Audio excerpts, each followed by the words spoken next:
Hello friends, welcome to my channel concept mantras. So last video में हमने देखा था कि डिटर्मिनेंट को कैसे एवेलुएट करते हैं विदाउट एक्सपैंडिंग।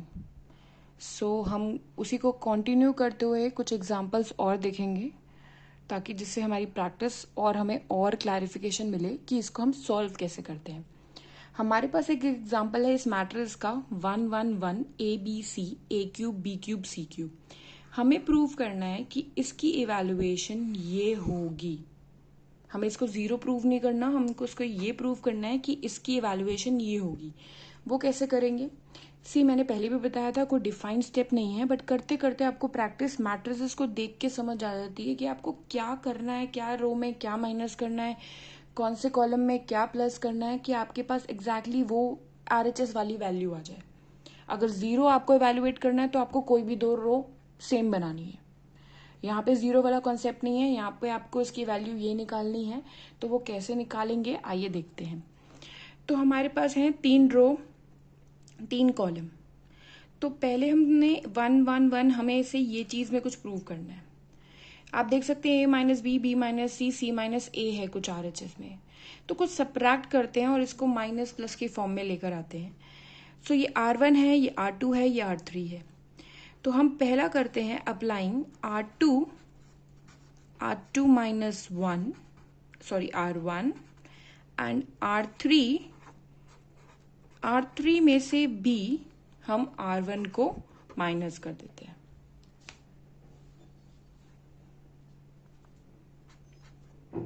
क्या वैल्यू आती है हमारी? ये एज इट इज सेम रहेगा क्योंकि हमने R1 को बिल्कुल भी नहीं छेड़ा है। R2 को देखिए, हमने R2 माइनस R1 बना देना है, मतलब इस चीज को जीरो, इस चीज को B माइनस ए, इसको B cube minus A cube, इस सेम चीज को zero, C minus A, C cube minus A cube. तो मतलब हमने दो वैल्यूज को जीरो बना दिया, तो हमारा काम थोड़ा सिंप्लीफाई होगा। मैक्सिमम जगह पे जीरो इंट्रोड्यूस करते हुए मैट्रिसेस आसान होता रहेगा सॉल्व करने के लिए।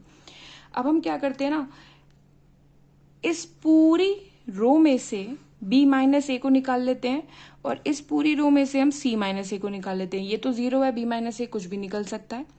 आप लोग को पता है ए क्यूब माइनस बी क्यूब का फॉर्मूला क्या होता है? तो इट्स सिंपली वो होता है ए माइनस बी अपना A square plus A B plus B square. तो वही फॉर्मूला लगाते हुए अगर मैं B cube minus A cube को ओपन करूंगी तो it will be B minus A B square plus A B plus A square. So मतलब इसमें से b माइनस ए को कॉमन निकाला जा सकता है और ये टर्म बन जाएगी। सेम चीज आप इसमें भी निकाल सकते हो, c माइनस ए को कॉमन निकाला जा सकता है और बच जाएगा c square plus A B plus A का स्क्वेयर। सो निकाल लेते हैं हम उसको। b माइनस ए हम लिखेंगे, हमने कॉमन निकाला। c माइनस ए हम लिखेंगे, हमने कॉमन निकाला। 1 0 0 a 1 1 a cube A square plus A B plus B का स्क्वेयर बच गया है। C square plus A B plus A का स्क्वेयर बच गया है। तो इसमें से हमारा ये चीज कॉमन आ चुकी है। b माइनस से सी माइनस से ये 1 1 बन गए। अब क्या करते हैं हम, ये वाली टर्म बहुत बड़ी हो गई है, इसको और इसको सबट्रैक्ट करने की कोशिश करते हैं क्योंकि 1 माइनस 1 करेंगे ना तो किसी रो में एक एलिमेंट और जीरो बन जाएगा। So what we do is we just subtract both of these row. Okay, so मैं करती हूं इसको 1 ए क्यूब आता है 0 0 और आगे आता है ये B square minus C square. A B से ए बी जो है वो,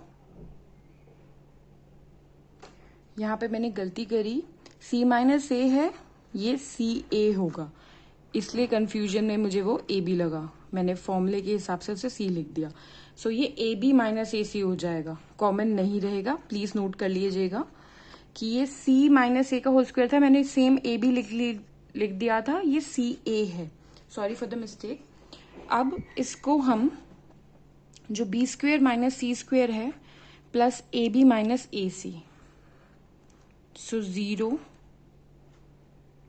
1 ये सेम रहेगा आपके पास। सी क्यूब माइनस ए क्यूब का फॉर्मूला था तो ए सी था। जब मैंने इसको माइनस करा तो बी स्क्वेयर माइनस सिर्फ ए स्क्वेयर और ए स्क्वेयर कटेंगे, बाकी आपकी टर्म यही रहेगी। अब मैं क्या करती हूं, इस वाली रो में से b माइनस सी को कॉमन निकाल सकती हूँ। क्यों?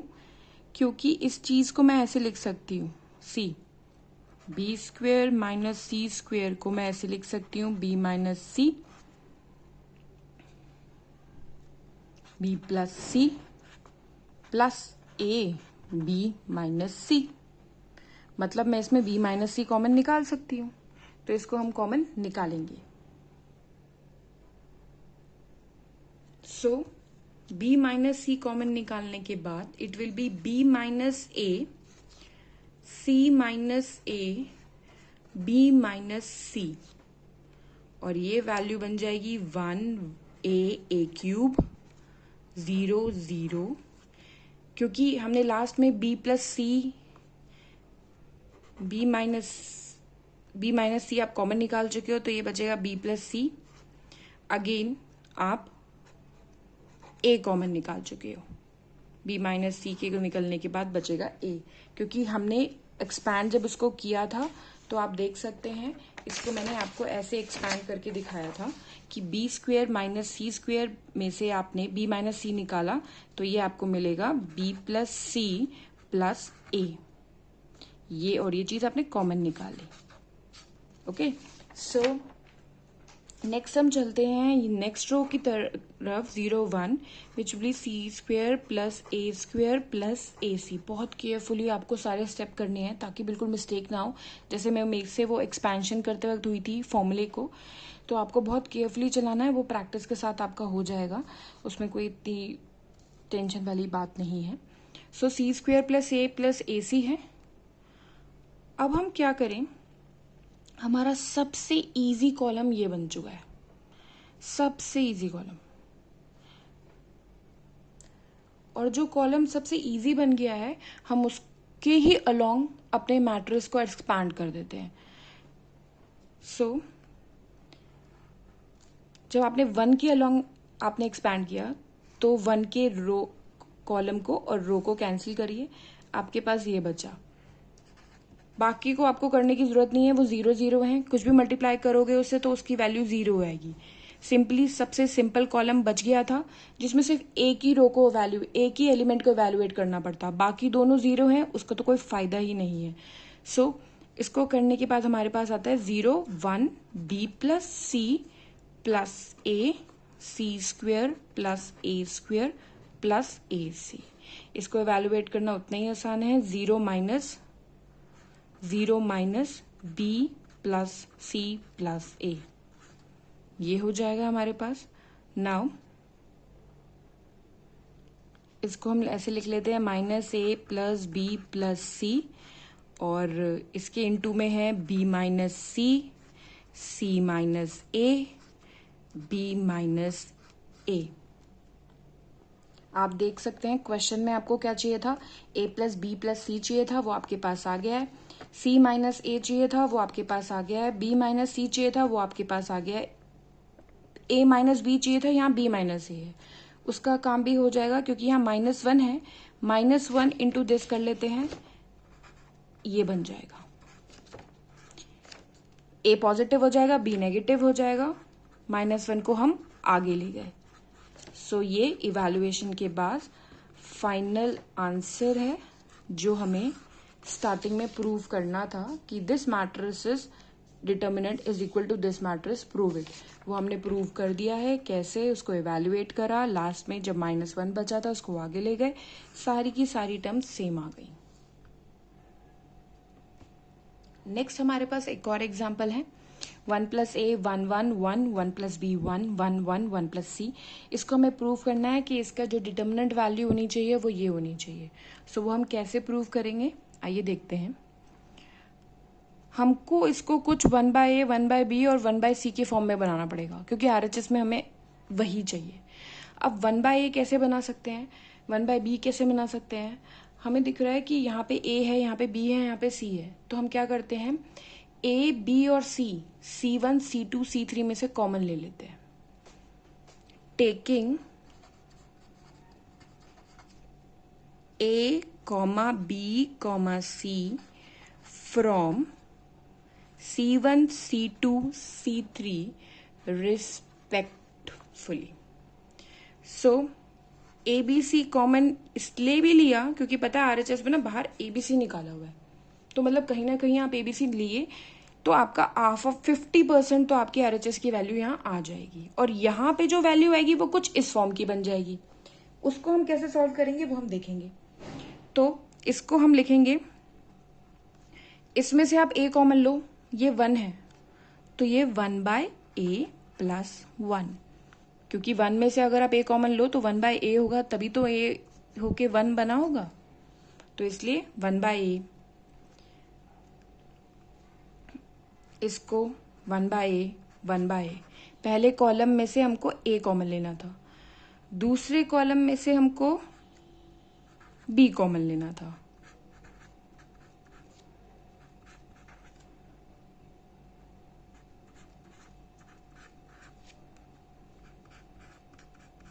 तो कॉमन लेने के बाद जो हमारे पास आंसर आया है वो ये आया है. अब इसका क्या करेंगे? अब मुझे ना लास्ट में इनका सम भी चाहिए, देख सकते हैं आप RHS में, तो मतलब कहीं ना कहीं कुछ एडिशन करूं मैं, या कुछ और चीज कॉमन लूं एडिशन करने के बाद. तो मैं क्या करती हूँ, कॉलम 1 को कॉलम 1 प्लस 2 प्लस 3 तीनों चीज ऐड कर देती हूँ उसमें, फिर देखती हूँ कुछ ऐसा बनता है नहीं बनता, क्योंकि मुझे अब ऐसी टर्म चाहिए जिसमें 1/a 1/b 1/c ऐड हो रहे हैं. 1/a plus 1 plus 1/b plus 1/c. This will be again 1/a plus 1 plus 1/b plus 1/c. This will be again 1/a plus 1/b, मतलब सेम वैल्यू बन जाएगी. यहाँ पे ऑर्डर आप कुछ भी लिखें, 1/b 1 प्लस 1/b 1/b. ये मैं सेम रख रही हूँ C2 C3 की वैल्यू, क्योंकि इसमें कोई भी चेंज नहीं आया है, ये सेम है. ऐड करने के बाद ये वैल्यू सेम बन गई है. अब जब ये वैल्यू सेम बन गई है, इसको कॉमन लिया जा सकता है. इसको जब मैं कॉलम को मैं C1 में से ये चीज कॉमन ले लूं तो ये पूरा कॉलम 1 1 1 बन जाएगा. सो मैंने इस पूरे कॉलम में से taking 1/a plus 1 plus 1/b plus 1/c common from C1, वो लेने के बाद जब मैंने इसे कॉमन लिया तो ये पूरा कॉलम 1 1 1 बन गया. सो अब मैं क्या कर सकती हूँ, मैं और ज्यादा 0 और 1 बना सकती हूँ. वो कैसे? मेरे पास ये है R2, ये है मेरे पास R3. मैं R2 में से R1 को माइनस कर दूं और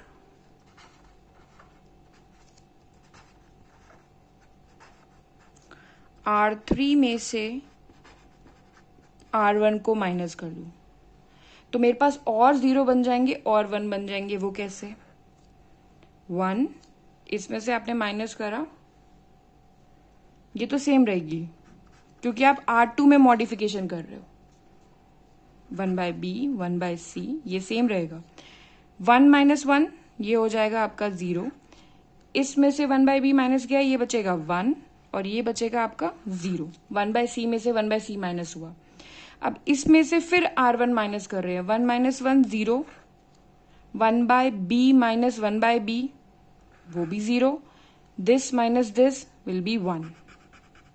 सो आप देखेंगे इसको करने से क्या हुआ, बहुत सारे एलिमेंट्स 1 या 0 बन गए. तो हम एक्सपैंड करेंगे अब कॉलम 1 के. सबसे इजी और सबसे सिंपल कॉलम बन गया ये.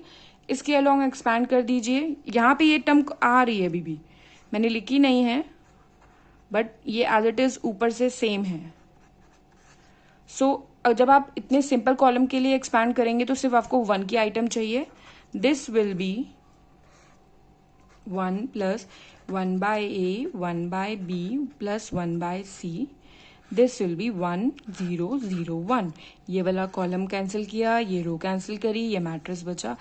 इस मैट्रिक्स को सॉल्व करने के बाद आता है 1 minus 0 which will be 1. That means final answer will be A, B, C. 1 plus 1 by A plus 1 by B plus 1 by C.